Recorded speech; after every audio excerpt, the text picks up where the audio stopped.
How you doing? This is John, and welcome to John's Long Box. Today we're looking at DC Comics, the Doom Patrol, issue 19. This is February 1989. This is DC's new format, which was like it was like a precursor to their Vertigo line, and then this was retroactively folded into the Vertigo line. So this is volume 2 of, this is actually volume 3 of the Doom Patrol. This is the third incarnation of the Doom Patrol. We had the original Doom Patrol, then we had the second Doom Patrol, which was run by Celsius, who claimed to be Niles Calder's wife, and then now we have the third volume of the Doom Patrol. Now, who are the Doom Patrol? The Doom Patrol is one of the greatest coincidences in comic book history. It was a team of misfit superheroes led by a wheelchair, led by a genius in a wheelchair. Does that sound familiar? Yeah, there were a bunch of misfits who couldn't fit into society because for whatever reason, and a guy in a wheelchair who couldn't walk assembled them all. So, and they debuted the same year. So X-Men and the Doom Patrol, greatest. And I at one point, why can't I remember the guy's name who created Anton Drake? He flat out said that he was ripped off, and then later on he relented and said, yeah, it's possible that we me and the Marvel guys all work in the same circles, know the same people and stuff like that. So he was more forgiving later on. So there you go. So the original Doom Patrol was Cliff Steele, Robot Man. It was Larry Trainor, Negative Man. Rita Farr, the Elastigirl, and Niles Calder, who was called the Chief. And then in their last issue, due to low sales, they were killed off. It was just one of the greatest just endings of a comic book. They're all gonna die. They sacrificed themselves to save like a town with like only 19 people in it because they were heroes, and they were, for all intents and purposes, they were gone. It was all over. Anton Drake washed his hand and move it on. But of course, nothing ever stays there. So the second iteration of the Doom Patrol, it was a woman who called herself Celsius. Yes, Celsius, and she had the power of like ice and cold, fire and ice rather, and she claimed to be Niles Calder's estranged wife, and then it was Negative Woman and Tempest, a guy with like power blast abilities, Joshua Clay, and now this version came out, and of course, nobody ever stays dead. They found Cliff Steele's brain and they built a new body for it. The chief faked his own death. Negative Man survived, and then I think so far Elastigirl's still dead, but they rebuilt her body. Niles Calder, who turned out to be kind of a sinister, creepy guy, he cloned her from cell samples that he took of everybody. So before this, it was Alan Kupferberg was writing it, and it wasn't really doing too well. And then the DC had the Invasion series that just interfered and everything like that. And Grant Morrison was taking over, and Grant Morrison just said, kill off these characters. I'm not interested in these characters, and so there was what was the kid Scott something was killed. Rhea Jones was left comatose. And she comes back into the team as Lodestone later on. Joshua Clay, he stays around, but he ends up quitting. And Scott, why can't I remember Scott? But he had the power of his hands were getting hot. He was crummy character, and so he was killed. So here, Grant Morrison is taking over the team as they're rebuilding after a tragedy. So here we go. So this is the retelling of Robot Man, Cliff Steele's origin. But keep in mind, he was severely damaged. So this is going on in his head, and it's all twisted. So here he is, like crawling out of the wreckage, like a Frankenstein's monster, and he's eating his own brain. That was the only thing that survived the accident, was Cliff Steele's robot brain, and then Niles Calder put a human brain in a robot body. Let's take a look at the indicia. I always forget. P.O. Box 1981. $12, yeah. Oh yeah. So copyright 1988. and PO Box 1981. That's the PO Box. So this is 1988. Okay, I always just like to look at the dates. Kind of confused. So here we have a nice splash page, crawling from the wreckage. So he's waking up. He still has a human brain. He still dreams. So and he's freaking out. He's waking up in the hospital. And let's go for the credits. Grant Morrison. What can I say about Grant Morrison? Freaking amazing writer. This is how I found out about him, through this comic. I was collecting the Doom Patrol, and issue 19 came, and I don't know if I was paying attention or whatever, and Grant Morrison started writing Doom Patrol, and oh my lord, did this comic just went so far. It was just like the right time for me. I was thinking about moving. I was reading a lot of like Jack Kerouac. I was getting into like a lot of like beat poetry and things like that. And then Grant Morrison just comes out of nowhere and just makes the Doom Patrol just a bizarre comic. It was just like the planets were alignment. It just really worked for me. And then Grant Morrison also went to Animal Man. I already showcased Animal Man 5 with the Coyote Gospel, which is just a phenomenal comic. And Grant Morrison went on. He did the Invisibles. He did the Filth. He did so many comics, and of course I'm like, I think he's doing Green Lantern right now. The Justice League was like really at a nadir, and he came and turned it to JLA, and his idea was brilliant. Just get the 7 best Marvel DC superheroes and make a comic book about them. Brilliant. It worked. He revitalized the JLA, and that the JLA Justice League of America, the Starro story. Oh, chef's kiss. That's such a good thing. So Grant Morrison, he believes himself to be some sort of wizard, and uses chaos magic to do his comics. It's kind of interesting. And another funny thing is him and Alan Moore are in some sort of feud, and they claim to have like some sort of wizard battle back and forth. So he's just a bizarre character in his real life. Just interesting fellow. And Richard Case, I like Richard Case's simple, and not a derogatory, but like simple, clean, like uncluttered, very like crisp line work. I just find it to be very, like, I don't know, very refreshing, very undistracted. He did a run in Books of Magic that I just really, I forget who the inker was on that one, but they just synced really well. Carlos Garzon is the inker here, who I don't know much about, and I gotta say he's not my favorite inker for Richard Case.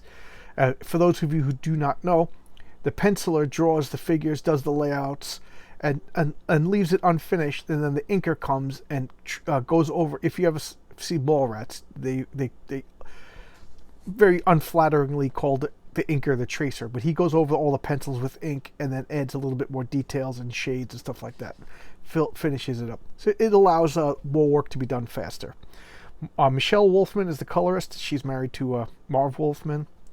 And Robert Greenberger is the editor. And then Dick Giordano is the editor-in-chief of DC Comics. Just a great artist, and I think he was really doing a bang-up job running DC at this time, with the exception of that Invasion series. So here he is. After the events of the Invasion, the Doom Patrol will really hit hard. And that's because Grant Morrison wanted a shake-up. He wanted to introduce his characters and get rid of some of, let's be honest, some of them were really lame. I can't even remember some of their names. So Cliff, the aliens, when they in this mega series that infiltrated every DC comic, these aliens came in when they knew that they were about to get lost. When they knew that they were about to lose, they detonated bombs, and the bombs like affected people with metagenes, as they called it, so superheroes and stuff like that. So a lot of them were killed and hurt. So he's in the hospital and he's freaking out, and the nurse is trying to help him, and he's of course wallowing in his self-pity and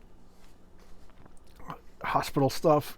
This is Joshua Clay. His name was Tempest, and he had like power blasts, and he was part of the second iteration of the Doom Patrol, and she just called him Captain Bland. He was never really fleshed out. He was kind of I don't know what you would call it, just dull. just an uninteresting character, no spice to him whatsoever, and he was just escorted out. He just kind of just left. The only interesting about him is he's a medical doctor. He's a medical doctor with superpowers. So here he is helping Niles Calder. They're the closest in age. Niles Calder is, in the wheelchair, and he suffering a loss as this is now the second time he's losing the Doom Patrol, and for all they know, it's permanent at this point. So they're closing up shop, and then Mr. Steele, he's just like I said, Robot Man, Cliff Steele, and he was a race car driver. He was a man of action, and I'll get to why he's all down and out. It's kind of actually said. So this guy is Will Magnus. And Will Magnus is DC Comics' premier robotics expert. And he created the Metal Men. And who are the Metal Men? They're like the Terminator. They're liquid steel. And somewhere inside them, they have this, I can't remember what he calls it, but it's just like this circuit machine that's inside the liquid steel, and it houses their personality, and it basically is their magical science version of their soul, and it animates them and gives them everything that makes them their AI and everything like that. So he's coming to check on Robot Man as a favor for Robot Man and Cliff Steele. Cliff Steele and Will Magnus have worked together. That's been established. So poor Cliff Steele, it turns out that this body was rebuilt, and it's not that good. He has no sensations, so he's claustrophobic. He remembers touch, he remembers taste, he remembers all he could do is he could see through robot eyes, and he could hear. So all the other sensations are lost to him, and he remembers them, of course, and he just feels trapped. He can't feel breeze, he can't taste anything, so you're a good guy, Doc. You're sensitive and comparing and compassionate. And if I could, I'd spew in your face. So he's just bitter and hard, and he's like, yeah, geez, no good deed goes unpunished. So this is Larry Trainer, and he's Negative Man. Larry Trainer, Negative Man. So he was a test pilot, and he got bombarded by radiation and stuff like that. And what happened was he would like fall to the ground, and this radioactive ghost is the only way to describe it, would leave his body like an astral form and leave his body, and it could travel at the speed of light, and since it was made out of like X-ray radiation, it could pass through walls and stuff like that. And the only way he could contain it is his body was wrapped up in these lead bandages, and if the negative spirit left his body for more than 60 seconds, he would die. So it was always like, oh, is he gonna make it? Cheesy 60s fake suspense. And now he doesn't have the bandages. The spirit is gone, and he's recovering because a part of him is left. And this is Eleanor Poole. She's the doctor that's helping him. And Larry, creepy. He's like, what's going on? This is the negative spirit. So he thought he was free of the negative spirit, and the negative spirit never spoke before. I am the spirit in the bottle, the invisible fire that works in secret. I am here. I'm a stick among you. And that becomes like a Grant Morrison thing. These stream of consciousness. Long string, and like I said, I was reading a lot of those like beat poetry and Jack Kerouac and Neil Cassidy at the time. So why can't I think of the other guy's name? Allen Ginsberg. So I was totally into all this, stream of consciousness and wacky stuff. So this just fired on all cylinders for me. So here comes the negative spirit. It comes back. Open the window. Let me in. Let me in. He wants to be reunited, and he's acting bizarre. He never spoke before. So what's going on with the negative spirit? So Will Magnus comes back to help Cliff Steele.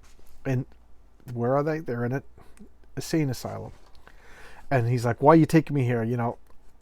I have memories of the way things used to feel, ways to taste.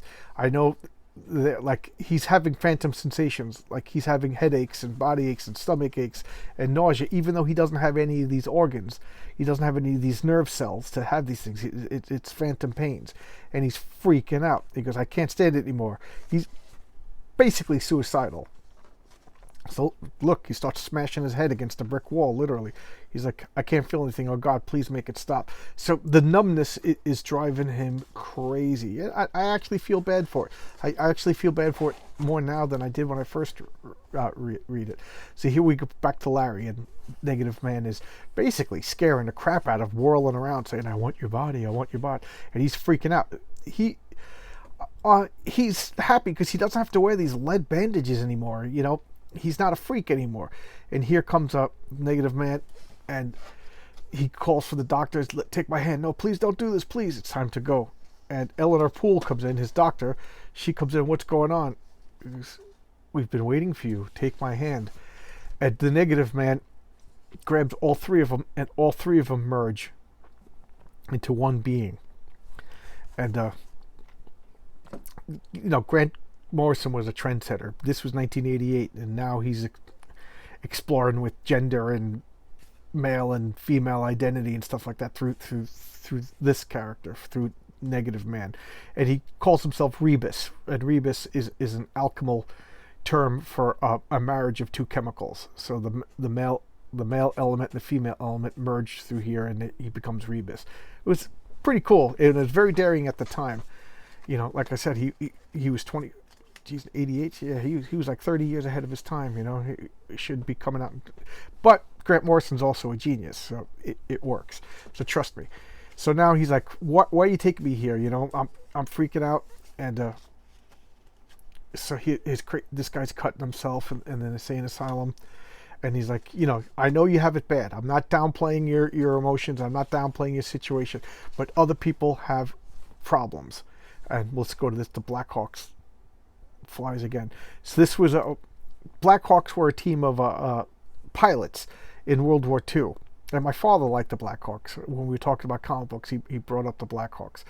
And they didn't have powers, and they did missions. They were elite flying squadron. It was pretty neat. And they brought them back a few times. They never really caught on. They were never really that popular. But Martin Pascoe was an excellent writer.